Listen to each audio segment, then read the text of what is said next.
Friends, welcome to my channel teach me official. दोस्तों, आज की क्लास में हम जानेंगे अम्ल और अक्षार के बारे में, यानी एसिड और बेस ये क्या होते हैं। तो फ्रेंड्स, चलिए अपनी क्लास को स्टार्ट करते हैं। तो सबसे पहले हम बात करते हैं अम्ल के बारे में। तो दोस्तों, अम्ल यानी एसिड, इसके बारे में एक बहुत ही बेसिक सी बात है कि ये स्वाद में खट्टे होते हैं। अगर आप इनको टेस्ट करते हैं तो ये टेस्ट में खट्टे होते हैं। तो ऐसी ही जितनी भी चीज़ें होती है, जैसे नींबू या फिर संतरा हो गया, इनमें क्या होता है, इनमें एसिड पाया जाता है, यानी कि इनके अंदर अम्ल पाया जाता है। या फिर हो सकता है हाइड्रोजन क्लोराइड, जिसे हम हाइड्रोक्लोरिक अम्ल कहते हैं।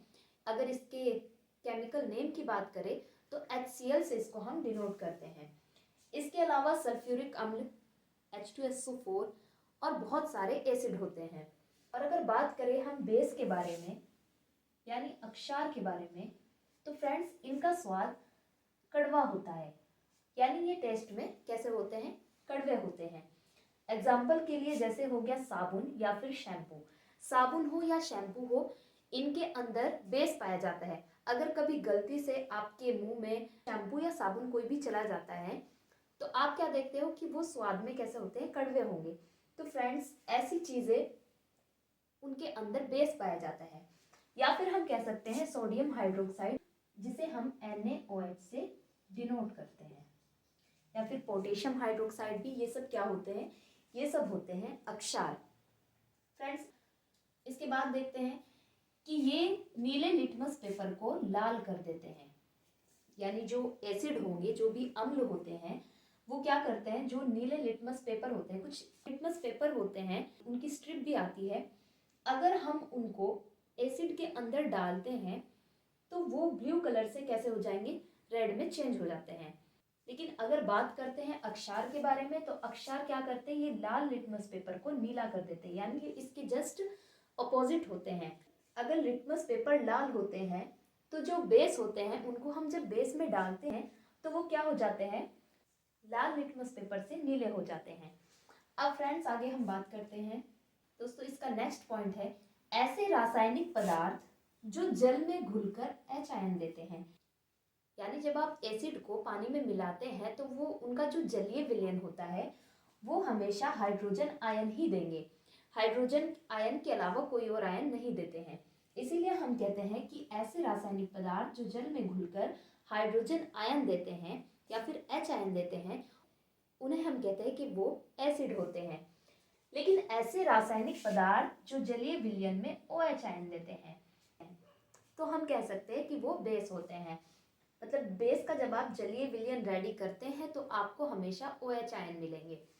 तो फ्रेंड्स, अगर आपको H आयन प्राप्त होंगे तो इसका मतलब वो एसिड है, लेकिन अगर OH आयन प्राप्त होंगे तो वो क्या होता है, अक्षार होता है।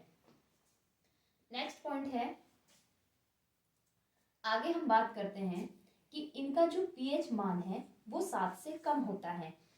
दोस्तों, आपको ध्यान रखना है, pH वैल्यू होती है 0 से 14 तक।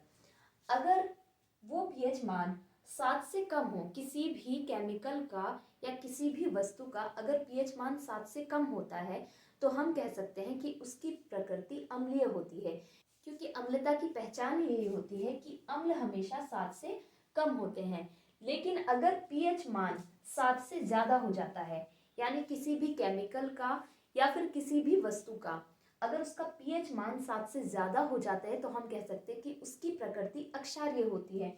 क्योंकि अक्षार के बारे में कहा गया है कि इसका pH मान हमेशा 7 से ज़्यादा होता है।